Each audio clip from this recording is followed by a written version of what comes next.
Ganun din po pala, birthday ni Rian nga pala kahapon. Kaya wala po ang ating pinakamalaking angkan, yung Losaria clan. Rian, if you're watching, happy belated birthday. At sa Losaria clan, pag-ingatan kayo ng Panginoon sa inyong traveling mercy mamaya po at kanila pong pagbalik. So tayo po ay dadako sa ating second part, part 2 ng ating teaching or preaching lesson dito po sa Isaiah 46. Napag-aralan po natin ang verse 4 verses. Nakita po natin ang pagkakaiba, ang comparison ng Diyos ng Babylonia, na gaya ng sinabi natin, ang Diyos ng Babylonia, predominantly si Bel at si Belo, sila po ay pinaparada sa tuwing unang araw ng bagong taon. And then ang mga religious leaders, magpo-proclaim sila kung ano yung magiging achievement ng kanilang Diyos sa taong ito. Ang hindi nila na-predict ay itong sinasabi ni Isaiah. A prediction, a prophecy na hindi parada ng pagtatagumpay kung hindi isang parada o isang paglagay sa isang karwahe upang tumakas. Itinatakas nila ang kanilang Diyos-Diyosan sapagkat pinahintulot ng Diyos na kasangkapanin si Cyrus sa chapter 46. At ito rin po yung binabanggit dito sa verse 11 na tinawag niya ang isang ibong mandaragit sa silangan. Ito ang siyang lulupig sa Babylonian Empire. Nakita po natin ang malaking contrast na kung saan yung Diyos ng Babylonia is passive. They cannot move. They are relying to the human efforts. Binanggit din po kanina, inilalagay sa isang lugar at doon lang siya nakatirik. Kakausapin, dadalanginan, subalit hindi makakasagot. Kakaiba sa Diyos ng Israel. Kakaiba sa Diyos ng bahay ni Jacob. Na ang sabi sa verse 4, siya ay aktibong nangingialam at gumagalaw sa buhay ng kanyang bayan. Magmula sa sinapupunan ng kanyang ina, from the cradle sa kanilang pagputi ng buhok, sa kanilang pagtanda, ay kali-kali nga sila. There is a sharp challenge of the true God. Ang sabi niya, to whom you will liken me? To whom you are going to compare? And then makikita po natin particularly in verse 8 and verse 11, which is the center of our preaching text this morning. It is about one of the difference between the true living God and Bel and Nebo. And what is that? And that is the doctrine of God's decree. Isang doktrina na hindi kayang gawin ni Bel at ni Nebo. Isang doktrina na ipahayag ang wakas sa simula. Binanggit kanina, yung kaganapan ng pagsusugal ng mga sundalo sa balabal ng Panginoong Kristo, pinagpalabunutan nila ito. Subalit, as they unfold that particular activity, hindi nila namamalayan, they are fulfilling a prophecy. Yan po yung isang example ng pagtatakda ng Diyos. Kaya ngayon pong umaga, dalawang bagay lang ang nais kong ipakita, i-highlight from verses 8 to verse 10. Particularly two things. First, God's command, and secondly, God's unfailing counsel. That's why sinabi niya rito, my counsel shall stand. Una, pansinin po natin God's command. In verse 8, makikita po natin dito ang dalawang mahalagang utos ng Panginoon sa kanyang bayan. First, in verse 8 and 9, sabi niya, remember. Alalahanin. Remember this.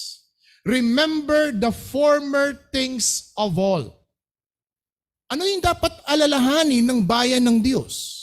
Ano ang dapat alalahanin ng bayan ni Jacob?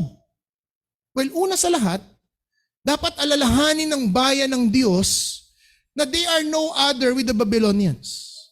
If the Babylonians are guilty of idolatry, same with them.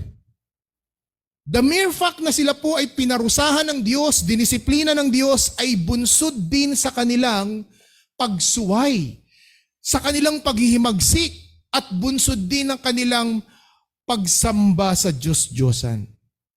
Remember, nung magkaroon po ng Northern and Southern Kingdom, bunsod naman po sa pagkakasala ni Haring David, na ang sabi ng Panginoon kay Haring David, dahil sa iyong pagkakasala, mahahati ang iyong tahanan. The 10 tribes is called Kingdom, Northern Kingdom, Northern Israel, and the Judah, the only tribe, Judah, is called Southern Kingdom. At dito sa dalawang kahariang ito ay may mga papalit-palit na mga hari. May mga mabubuting hari, may mga masasamang hari. At dun sa mga masasamang hari, ito ang mga nagbunsod sa kanila at nagtulak sa kanila upang sila ay sumamba sa Diyos-Diyosan. Mga hari na kung saan ay tinaboy sila, inilayo sila sa totoo at buhay na Diyos. At ito yung sinasabi ng Panginoon. Huwag niyong husgahan ang Babylonia na sila ay idolaters. You remember, you are in the same shoes. You are idolaters as well. You are sinners as well like Babylonians. In fact, you are prone to wander. You are prone to leave the God you love, as the hymn says. Napakadali mong maakit, mahook, masway in other things. You can no longer hold and keep your attention to me. In like manner, ganyan din naman tayo, di ba? Mangangako tayo, bagong taon, mag-New Year's resolution. Sa mga una, 2, 3 linggo, hanggang 1 buwan, it lingers into your mind and to your ear, your resolution. Pero pagkatapos ng kalahati ng taon, as you look back, wala nang bigat, wala nang saysay. Kung ano man ang ating ipinangako, ang ating itinalaga. Remember and recall it into your mind, we are depraved. Tayo pong mga tao ay tunay na makasalanan. Ano pa po ang pinapaalala rito ng Panginoon sa kanyang bayan? Deuteronomy chapter 6 verse 4. Hear, O Israel, the Lord is one. Iisa lamang ang Diyos. At yan binigyan din niya rito sa verse 9. Remember the former things of old, for I am God, there is no other. I am God and there is no like me. And that's the command, to remember. And that's the reason we are observing the Lord's Day. Kapag ikaw ba'y umaten sa TNC sa ating araw ng pagsamba, araw ng Panginoon, politika ba ang pinag-uusapan natin dito sa pulpito? O yung top grosser ba ng MMF Films na nangyari sa nagdaang 2 linggo? O ang current events na nangyayari? Hindi. We uphold firmly to the Word of God. And each time you come and even you tune in our live streaming, whether in our midweek Bible class or in our worship service, we are promoting and heralding God's truth. Why? Dahil ito ang utos ng Diyos. Patuloy at paulit-ulit na alalahanin ng kanyang mga salita. And that's the first command. Secondly is in verse 12. Listen to me. Nais ko pong banggitin na ito po ang pangalawang pagkakataon sa kabanatang ito na ginamit ng Panginoon ang salitang listen to me. Remember in verse 3? Again, the difference in man's religion, it's doing. Gawin mo ito, magsimba ka, mag-abuloy ka, gumawa ka ng mabuti, magsakripisyo ka, baka mapansin kita sa mga ginagawa mo. At pag napansin kita, patatawarin kita sa kasalanan mo. That's how man's religion works. That's false God. To do this and you will live. Tsambahan na lang kung makita kita. mapansin kita. Kung isang beses ka lang sisimba sa loob ng isang taon, hindi kita mapapansin. Dapat religiously, every Wednesday o kaya every Friday, bukod sa Sunday. Kaya may mga panata tayo, di ba? Sa Baclaran, sa Quiapo, sa local church mo every Sunday, pero pag Wednesday, doon ka sa Baclaran, sa Friday, doon ka sa Quiapo, o baligtad ba, hindi ko alam, basta yun yung ganung klaseng arrangement. May side by side ka pa kapag ka Holy Week, magbibisita iglesia ka. You are all doing these things para mapansin ka ng Diyos. It is all of human effort. It is all of you. It's all about your works. But listen to God. Listen to God through His Son, Jesus Christ, na Kanyang pinadala. Binabasa natin kanina, John chapter 19. Lord willing, by next Sunday, dahil tatapos tayo sa verse 27, pagdating mo sa John 30, anong sabi doon? It is finished. Isang kapahayagan ng Panginoong Kristo na ang kanyang misyon sa krus, ang pagbabata niya ng kasalanan ng makasalanan, ay naganap na. Pinagbayaran ni Jesus ang kamatayan sa krus ng Kalbaryo, at ito ay dahil sa kasalanan ng makasalanan. Kasalanan mo at kasalanan kong tumalikod at nagsisi sa kasalanan at nagtiwala sa ginawa ni Kristo. In verse 12, we see another statement of listen to me. Kung sa verse 3, listen to me because of my everlasting and unfailing care. From your time of your conception to the cradle, to your old age, to your gray hairs, up to your tomb, God will carry us through. But here in verse 12, listen to me, you stubborn heart.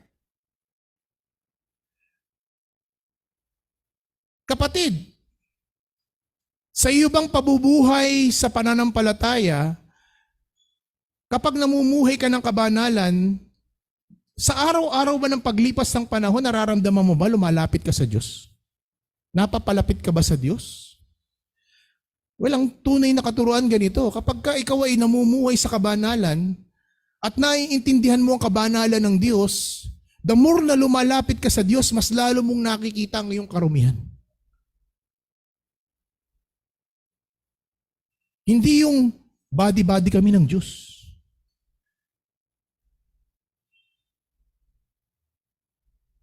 Here we see in verse 12, ang sabi dito, you stubborn heart, you who are far from righteousness.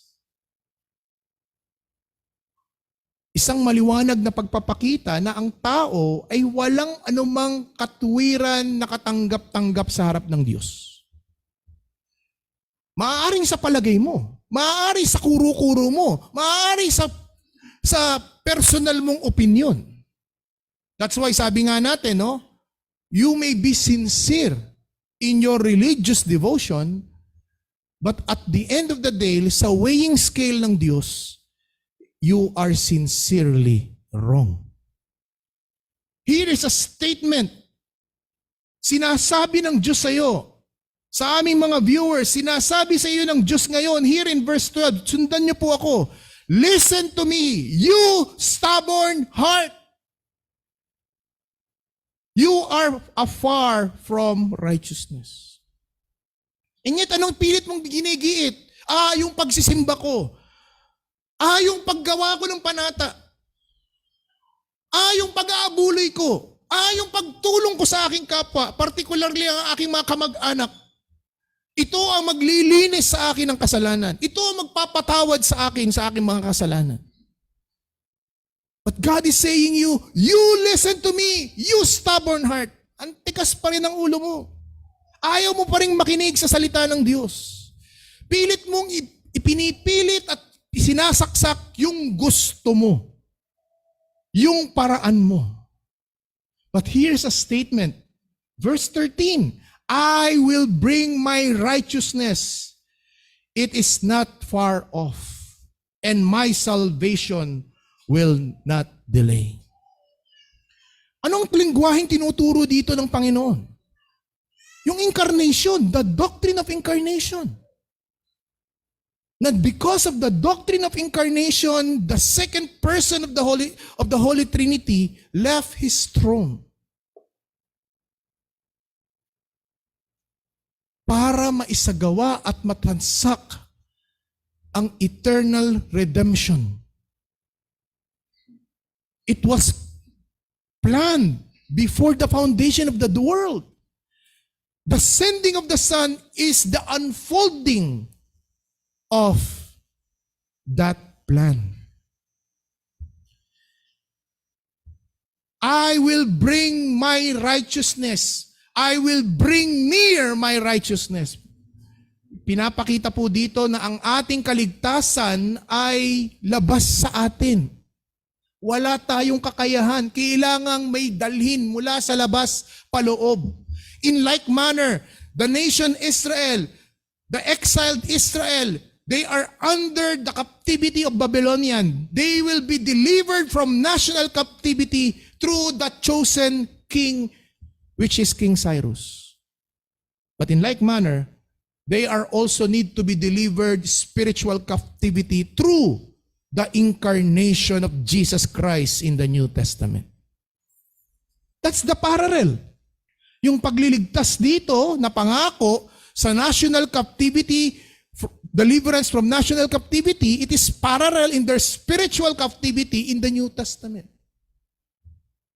Kaya nga ang sabi dun sa verse 14 o 13, di ba? I will put my salvation in Zion for Israel, my glory. Bilang aplikasyon nito mga kapatid, spiritual salvation will never be attained or achieved by our own merit and works. Marahil paulit-ulit yun ang narinig sa pulpitong ito. Ang kaligtasan at kapatawaran ng ating kaluluwa ay labas sa ating ginagawa at kakayahan. January 9, yung pong kapistahan sa Quiapo. January 10, kung makikita po niyo sa newspaper, if you have the old files, Philippine Star newspaper, last January 10, headline, entitled Picture of the Day.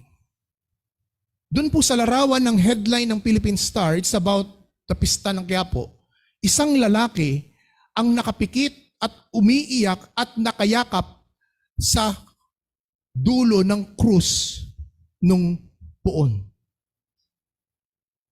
And it speaks of 1,000 words. I don't know if nakita po niyo yun, but you could check it mamaya. Google po ninyo, tingnan niyo sa Philippine Star. Basta January 10. Picture of the day, that's the caption. A man embracing the wooden cross, crying. Na parang as if siya yung pinaka number 1 napatawad. Dahil siya yung merong opportunity na nakahawak, nakayakap, o kahit nakahawak sa lubid. Pero sa 1.6 million na katao na naroroon, iilan lamang ang mga nakahawak, nakayakap doon sa kahoy na krus. Come to think of it, kung yun ang paraan ng kaligtasan, sige, babalato ko na sa kanila, ligtas na sila, pinatawad na ang kanilang kasalanan. Pero paano yung nakakarami? Paano yung mga nakakaraming milyong tao na hindi nakalapit, hindi nakahawak, hindi nakayakap sa krus?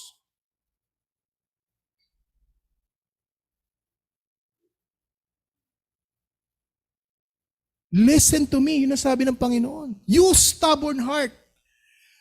Baguhin mo ang iyong konsepto ng kaligtasan. Hindi yan ang paraan ng kaligtasan. Hindi ang gawa mo. Tumingin ka sa aking anak na isinugo, si Jesus. Siya ang tumupad ng requirement patungkol sa usapin ng kabanalan. patungkol sa usapin ng katwiran. At ito po ang hamon sa mga kababayan kong Pilipino. We are so biblically illiterate in our country. Many Filipinos are indeed illiterate in terms of the knowledge of Scripture. Mangmang tayo sa salita ng Diyos. Yung ating mga minanang naobserbahan sa ating mga nakatatanda ang kinokopya at ginagaya natin. But sabi nga ni Mark Twain, a man who does not read has no advantage over a man who cannot read. Kahit marunong ka magbasa, kung hindi ka naman nagbabasa, wala kang pinagkaiba sa hindi marunong magbasa.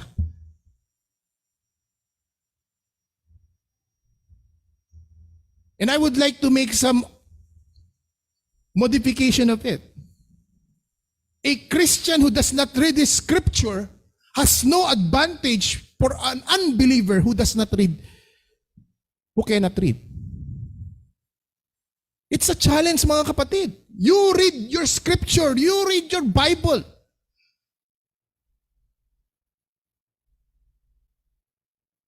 You cannot enter the kingdom of God by your own selves. The Bible declares, without repentance, without putting your trust on Christ alone, there would be no forgiveness.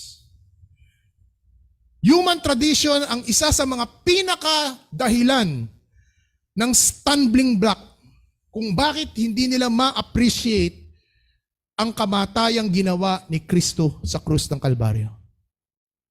Ginagaya, kinokopya, parang isang model, isang pattern. 2 months from now, katapusan ng Marso, papatak ang Holy Week. Sadyang napakarami tayong mga kababayan. Dahil sa kamangmangan ng salita ng Diyos, magsasakripisyo, mag-aayuno, mamamanata. They failed to listen. It is finished. The righteousness is brought by God through His Son, Christ Jesus. Kaya sa aming mga viewers, sa mga taong naritong wala pang ugnayan kay Kristo, sa mga kabataan, consider your ways. Evaluate mo ang iyong religious activity. Sumisimba ka ba? Sumasamba ka ba? Nagdumadalo ka ba sa pananambahan? Nag-aabuloy ka ba? Nag-aambag ka? Tumutulong ka ba? Para ikaw ay mapansin ng Diyos at ikaw ay magbawas ng kasalanan? Sasabihin ko uli sa iyo ng malakas, hindi ka ililigtas ng iyong mga gawa. Ni isang katiting na kasalanan na nagawa mo sa harapan at hukuman ng Diyos, hindi ito makakabawas. Sumampalataya ka sa sinasabi ng salita ng Diyos. Makinig ka sa Diyos sa pamamagitan ng kanyang salita. Let the Scripture rule your life and practice. Allow the Word of God to comfort you, to convict you, and to disturb your behavior and your soul. Hindi ba dapat mas mainam nang tanggapin mo na yung deklarasyon sa iyo ng doktor na kung mamamatay ka na? Kesa, hindi sinasabi ng doktor sa iyo ang totoong kalagayan at kondisyon ng iyong buhay. And that's the two things that we could learn. God's command. Remember. Listen. Secondly, at this point, marami pong mga, hindi parang marami, lahat ng evangelical churches, lahat ng mga evangelical churches ay naniniwala sa doctrine of sovereignty of God. At walang sino mang evangelical church ang magtatanggi nito. Ang problema, bagamat tinatanggap nila na ang Diyos ay soberanong Diyos, iba ang kanilang pangunawa at pakahulugan sa doktrina ng sovereignty of God. They have a different understanding about the concept of God which differs from what the Bible teaches. For example, Trinity Neighborhood Church is a church that subscribed to a historical Reformed confession, 1689. Bakit po tayo yumayakap at nag-a-uphold sa ganitong klasing confession of faith na nakaraan? Well, una sa lahat, dapat po nating alalahanin at kilalanin na tayong mananampalataya sa henerasyon nating ito, hindi po tayo nagpasimula nito. Yung katuruang ating natutunan at niyakap ay pinasa ng naunang henerasyon ng mga mananampalataya. At kung pag-aaralan natin ang kasaysayan ng iglesia, meron pong paglihis sa panahon po ng Great Schism, 12th century to 16th century, nagkaroon po ng paglihis sa matapat na pagtuturo ng salita ng Diyos. Subalit kinasangkapan ng Panginoon ang mga reformers upang ibalik ang pagtuturo sa Biblia. At nung maibalik po ito, ang mga naunang mananampalataya, sila po ay nagsabi, i-preserve natin itong sound doctrine na ito. Sumulat tayo ng maayos na historical document para makinabang ang susunod na henerasyon para wag na silang maligaw at madaya. And that's the purpose and the wisdom of the historical reform documents. Na ito po'y inayos nila, inorganize nila na batay po sa salita ng Diyos. So for this second point, I would like to use our hymnals. Sa bandang likod po, turn your hymnals to page 673.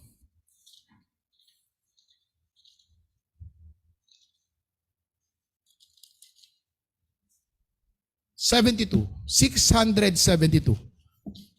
Ito po. 672. Page po, no? Hindi po hymn. Page. Hindi hymn number. Page. Page number sa baba po. So mga viewers po namin, pasensya na po kayo, pero pwede nyo pong i-google ito. 1689 London Baptist Confession of Faith. Chapter 3. Ito po ay binubuo ng 7 kabanata o 7 paragraph. Chapter 3, 7 paragraphs. Pero yung paragraph 1 lang po babasahin natin. Ito pong sabi. God had decreed in Himself from all eternity by the most wise and holy counsel of His own will, freely, unchangeably, all things, whatsoever come to pass, yet so thereby is God neither the author of sin, nor hath fellowship with any therein, nor in violence of offered to the will of the creature. Nor yet is the liberty of contingency of the second cause taken away, but rather established, in which appears His wisdom, in disposing all things, and power and faithfulness in accomplishing His decree. So hindi ho pwedeng iwasan ng sino mang evangelical Christian church ang doktrina ng sovereignty of God. Hindi rin ho nila pwedeng iwasan ang doktrina ng pagtatalaga ng Diyos. Kaya nga po, decree. Magmula sa pinakamaliit na detalye ng isang creature hanggang sa mga major events na nangyayari sa ating mundo, ito po ay itinakda ng Diyos at may kapahintulutan. Pero anong sabi ng ating confession? Hindi nangangahulugan na nagkakasala ang Diyos o ang Diyos ang siyang may akda ng kasalanan ito. Hindi niya rin ito pinipilit o pinipwersa o pinipigilan ang kalooban, ang free will ng tao. Kaya hindi maaaring siyang sisihin sa mga bagay na ito. Mga kapatid, now let's go back to the scripture. Sa mga paragraph na ito, may mga corresponding verses dito. Follow me on these following verses. Binasa na po kanina, no? Isaiah chapter 46 verse 10. Turn your Bibles in Isaiah 12 verse 21. Isaiah Oh, Isaiah 14:21. Isaiah 14:21. Ano pong sabi dito?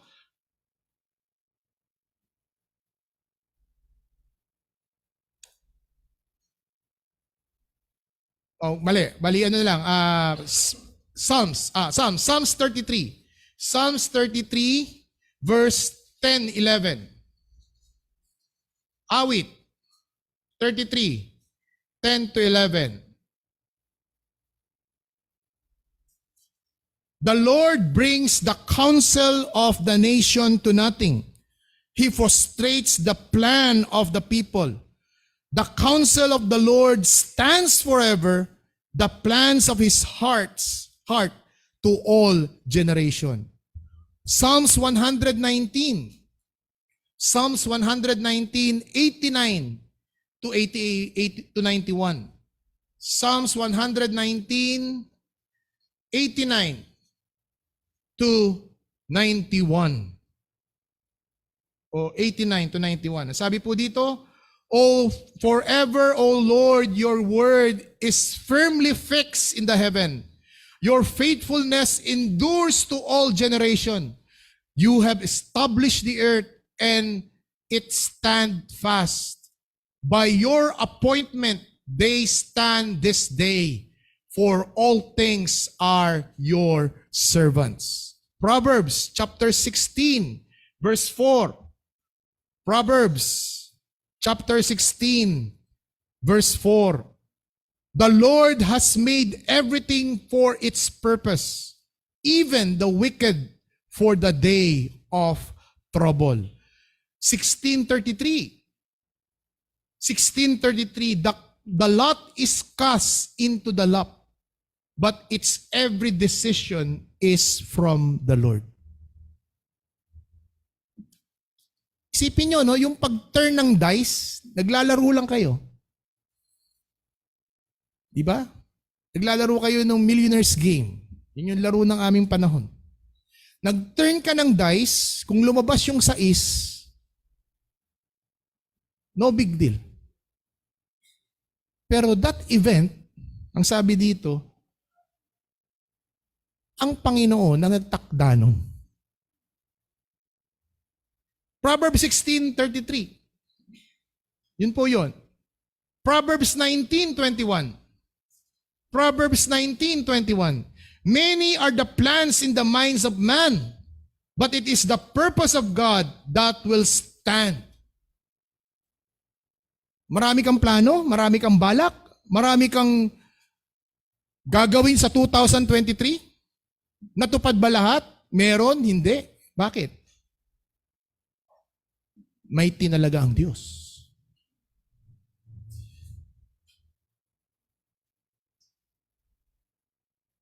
Acts chapter 2. Acts chapter 2, verse 22 to 23. Acts 22. Acts chapter 2, verses 22 to 23. Ito po, yung hindi may akda ang Diyos sa kasalanan. Acts 2:22-23. "Men of Israel, hear the words of Jesus of Nazareth, the man attested to you by God with mighty works and wonders and signs that God did through him in your midst, as you yourselves know." Verse 23. "This Jesus delivered up according to a definite plan and foreknowledge of God, you crucified and killed by the hands of the lawless men."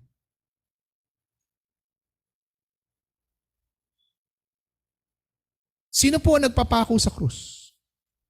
Ang mga tao. Bagamat itinakda ito ng Diyos, maliwanag ang sinasabi ng ating confession, hindi ito ang Panginoon ang may akda. Hindi rin ito sinaklawan ng Diyos ang kanilang mga kagustuhan. Isang halimbawa, you decided to dress up as you are right now.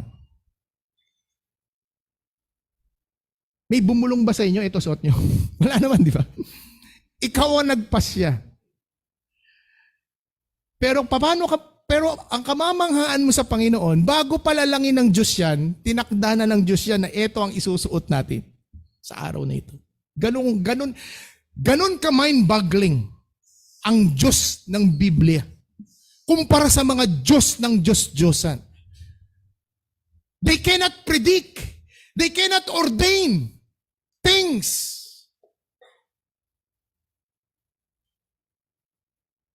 Titus chapter 2 Timothy chapter 2 verse 2 Timothy chapter 1. 2 Timothy chapter 1 verse 9. 2 Timothy chapter 1 verse 9. Ano sabi dito? Who saved us, who called us to holy calling, not because of our works, but because of His own purpose and grace, which He gave us in Christ Jesus before the ages began. Malaglag na tayo sa upuan.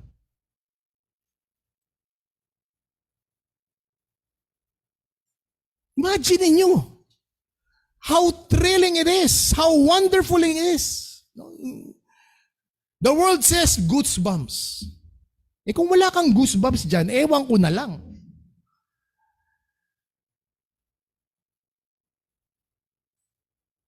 So, in totality, let me summarize the doctrine of God's decree na hindi maaaring iwasan ng sino mang Kristiyano at ng sino mang evangelical church.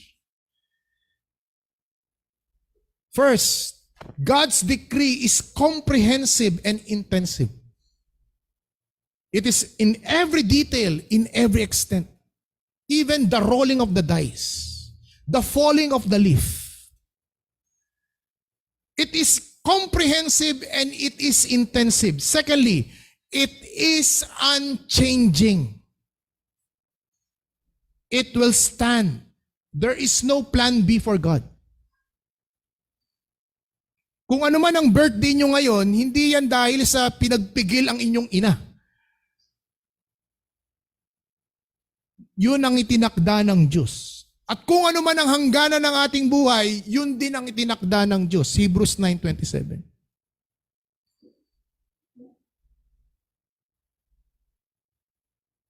It is effective. It will truly come to pass. It will not miss.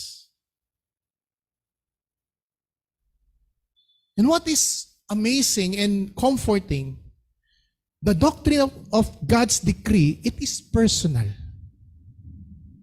As we go back in our text in Isaiah chapter 46, particularly in verse 10 to verse 12, kung paano ko binigyang diin yung verse 3 at verse 4 last Sunday, ginamit ng Diyos yung kanyang personal pronoun I, na 6 times ginamit sa verse 6, verse 3 to verse 4.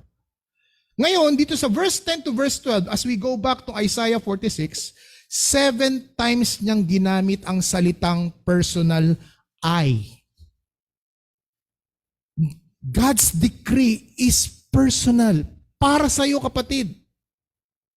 Na ang sabi dito sa verse 10, I will accomplish. Verse 11, I have spoken. I will bring. I have purpose. I will do it. Verse 12, I will bring near my righteousness. I will put my salvation in Zion. 7 yan. It is personal. 6, God's decree is glorious. Ephesians 1:6. Turn your Bibles in Ephesians chapter 1, verse 6. To the praise of His glorious grace, with which He has blessed us in the beloved. Verse 12. So that he who were the first to hope in Christ might be to the praise of His glory. And that is the characteristic of God's decree. Ang lahat ng ito, mabuti man o masama, pangit man o maganda sa perspektibo ng tao o ninumang tao, ang lahat ng ito ay para mauwi sa kapurihan ng Diyos. Have you come to think of it? Yung pagkakasakit mo, pagkakaroon mo ng cancer, o pagkakaroon mo ng limitasyon sa iyong buhay, maging yung mga kapighatian natin sa buhay, ang lahat ng ito. Ang sabi ng ating talata, Kung nagtitiwala ka sa Panginoon, mauuwi ito sa kanyang kapurihan. Hindi natin kayang arukin yun. Hindi natin kayang i-absorb yun. Hindi natin kayang pigain yun. Bakit? Finite tayo eh. Limitado yung ating kakayahang umunawa. Hindi natin kayang isaksak lahat sa ating kakapiranggot na pangunawa. And last characteristic of God's decree, it is eternal. Before the ages pass, before the foundation of the world, doon ka talaga mawiwindang. Bago pa mag-Genesis 1, settled na sa Diyos. What will happen is just the unfolding. It will just unfold. Based on this precious truth, na sino mang evangelical church will not deny, iba lang ang kanilang pagtingin at pag-unawa sa doktrinang ito. That's why they have problem with the issues about election. That's why they have problem with the issues of irresistible grace. They don't truly grasp God's sovereignty the way the Bible presented it. They are using human logic to explain the unfathomable.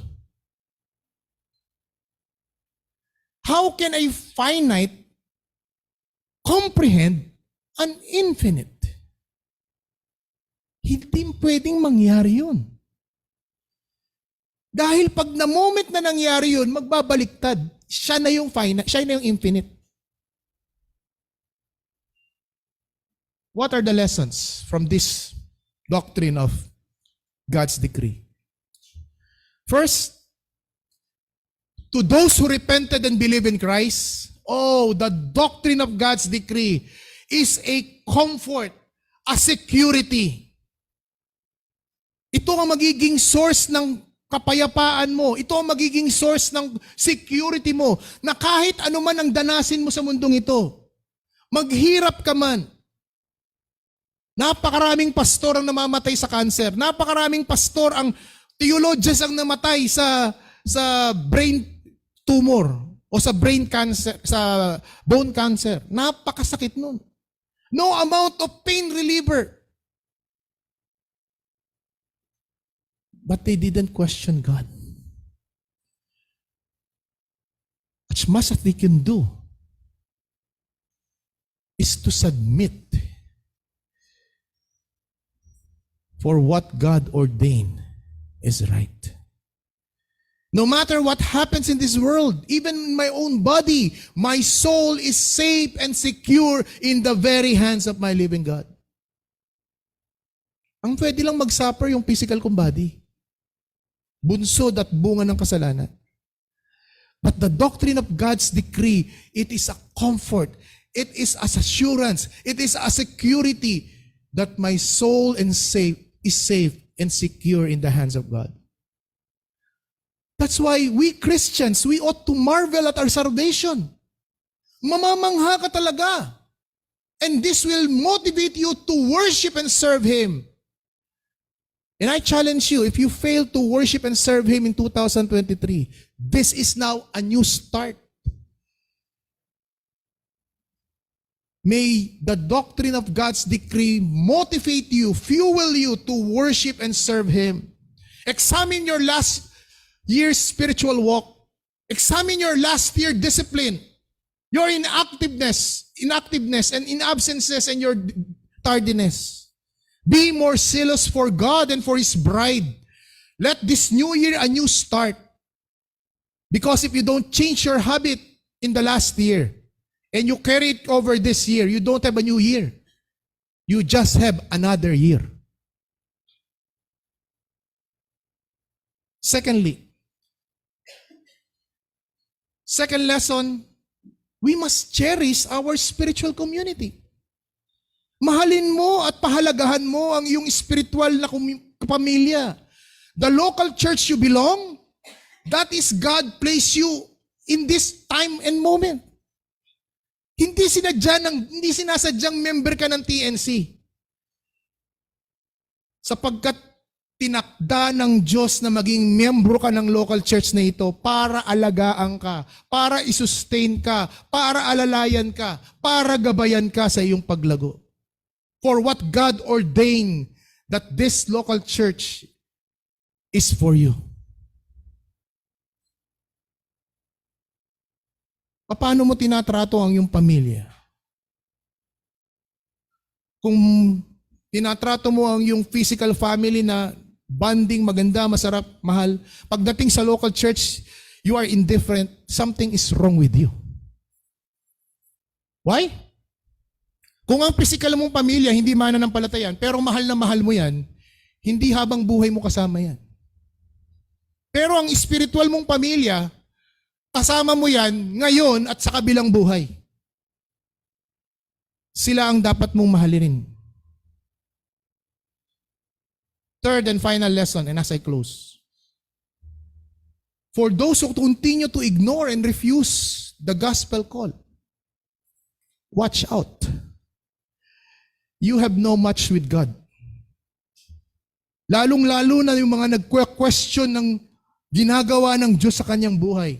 Yung mga tao na hindi na hinahamon ng Diyos, yung mga taong hindi nagrereklamo at hindi naiintindihan na they are keep saying and entertaining in their minds, God, I don't deserve this.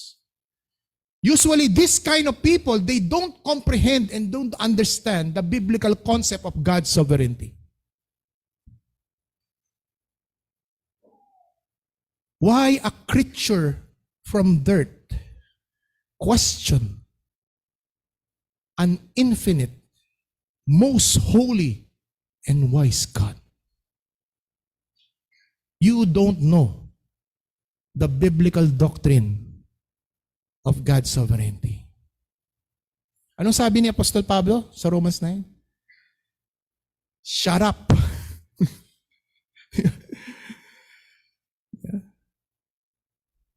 Kayong hindi nakakaintindi, tumahimik kayo.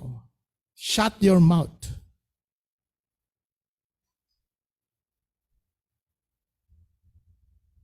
Let's keep sharing the gospel to others. Why? We will guarantee there will be responses. Why? Because these people have been selected before the foundation of the world. Keep preaching, keep sharing, keep heralding God's word. Because this is the ordained means na ginawa ng Diyos. Iniutos sa iglesia upang tawagin, tipunin ang kanyang mga kawan. Hindi natin alam kung sino yung mga to. But what we know, God ordained souls for eternal life. Faith cometh by hearing of God's word. And the preaching of God's word is the primary ordained means to call sinners unto repentance. That's why I would end this sermon. You are stubborn in your heart. You repent. And you come to the Lord Jesus Christ in all humility. Let's come to the Lord in prayer. Nawa'y magligtas ka, O Diyos, sa umagang ito. Magmula sa kapulangang ito at sa mga nanonood sa aming live stream, niloob mo at inadya mo na makapakinggan nila ang mensaheng ito. As this history unfolds, according what you have ordained in the past, so be it. In Christ's name we pray. Amen.